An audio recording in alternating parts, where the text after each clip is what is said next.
Miss,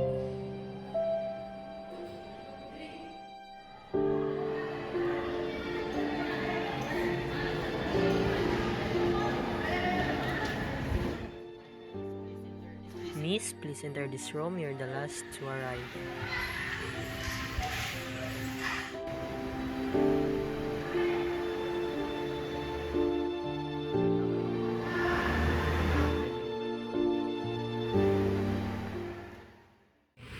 I think everyone is coming, so I suppose we should start.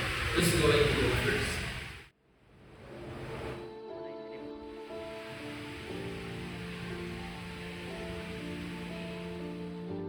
Then I guess I'll start this whole sharing.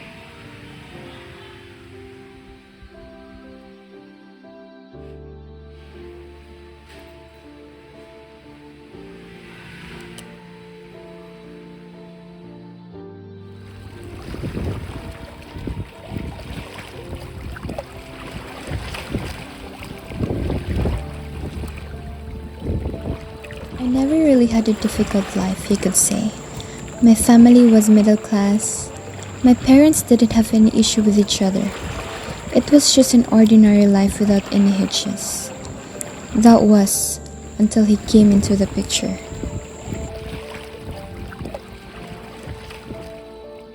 I met him on Tuesday afternoon. I just happened to take a stroll because it seemed like the perfect day out. When I was about to rest, I saw him and just knew something about him was special. I called to him and that started everything. At first, we just hung out occasionally, but it quickly turned to us looking forward to when we would meet again. This whole thing just kept getting better and better, and eventually, we found ourselves falling for each other. In fact, I'm quite sure he was ready to propose, and all he needed was a little bit of preparation. I just knew that he was the one, and he even bought me this perfect shade of lipstick during one of our dates. See, I haven't used it much, and I'm afraid of using it even more. But just as we were ready to go on another trip, I felt something was just wrong. I just felt so weak and my abdomen started to ache. I didn't even have a proper appetite, so I went to the doctor alone. I was afraid of letting him know. I didn't want him to worry, so I just hoped it would be fine.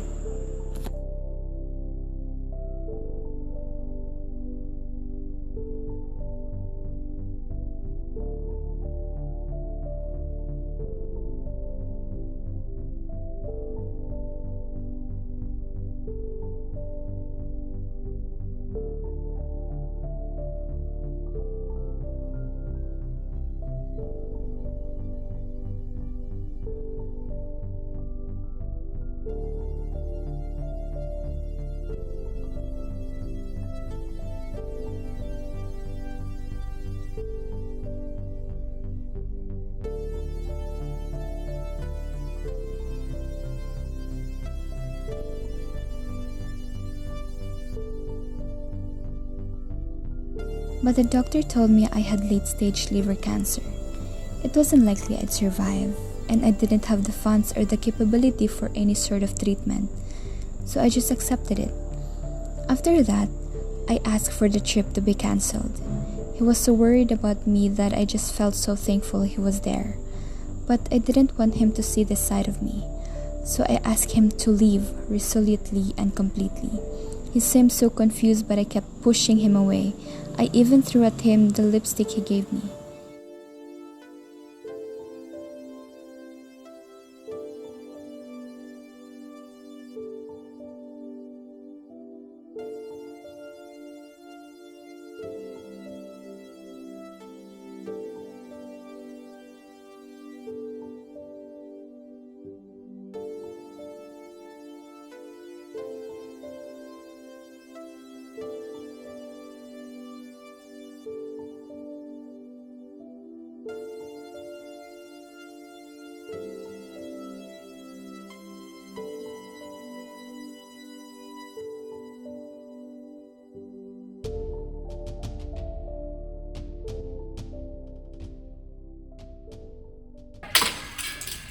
I didn't give him any time to reply before I left.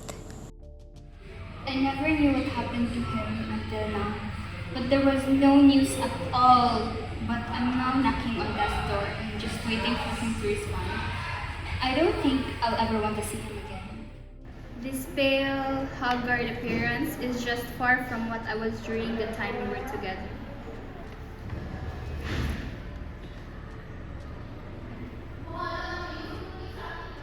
Then I guess that's enough for my sub story.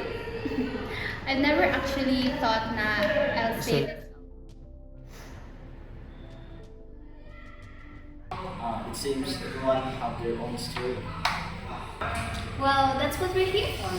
I don't know if the supports come from the people that organize this or from our people and each other, but I suppose that we can at least share our regrets before we meet our end. Yes.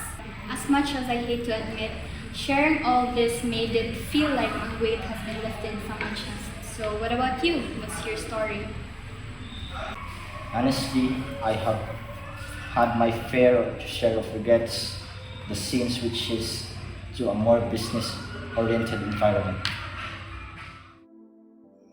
Not once I strayed from my ventures in business. Fortune, power, influence. I've had it all. Everyone I have met has respected and recognized me for my achievements. Even I recognize all my efforts. After all, I've climbed that corporate ladder with my own two hands. Just how futile it all was. However, after nearly 5 decades of this life, I realized just how futile it all was. I keep chasing and chasing money, pursuing power, but for what? I suppose all that was for my own pleasure. Well, that's life for you. No matter the choices you've made, you just got to make sure you did the most out of them. After all, even I have my own regrets, and I'm here for a reason too. Then what happened to you now? Unlike the regrets of people, mine didn't stem from love of time with others. Instead, my regrets stem from selfishness, I suppose. Then, when I got older, I got hired as a secretary at a law firm. I always thought I'd be more slumped in paperwork now that I was a professional. But I guess they saw me as labor as well. Not only did I deal with the paperwork, I also made coffee for the workers there, and I was always tasked with washing dishes because they always labeled me as obedient. Then I got to marriage. I found someone who would help me provide and create a home.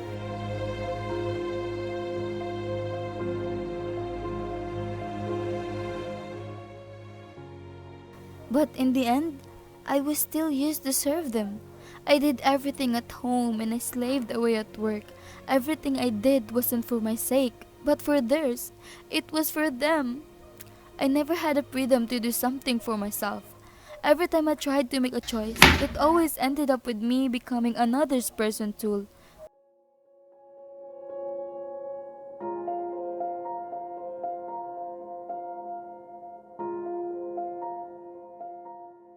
This kept happening again and again until I became too weak to keep up.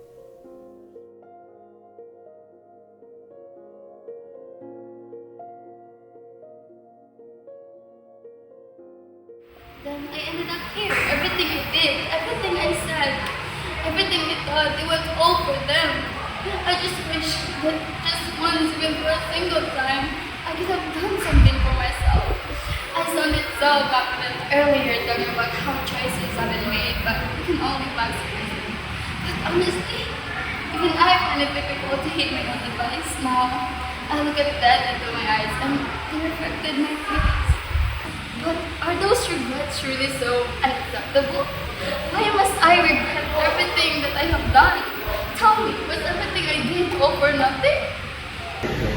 I've thought about it ever since you pushed me away. The regrets, they happened because we worried. We worried because we should have made other choices.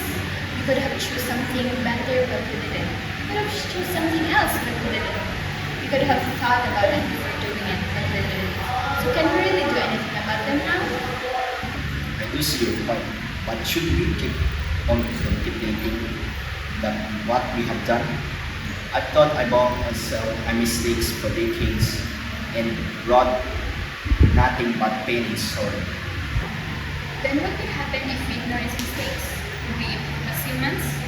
I don't know what you thought of not realizing that I've made these mistakes. I probably wouldn't be who I am today. Anyways, we're already nearing the finish line. What more could we regret? We did our best, didn't we? As long as I did everything I could, I'd be utterly satisfied no matter what the outcome. We learn from our mistakes and we improve from our real relations. Oh! It seems like our time is up.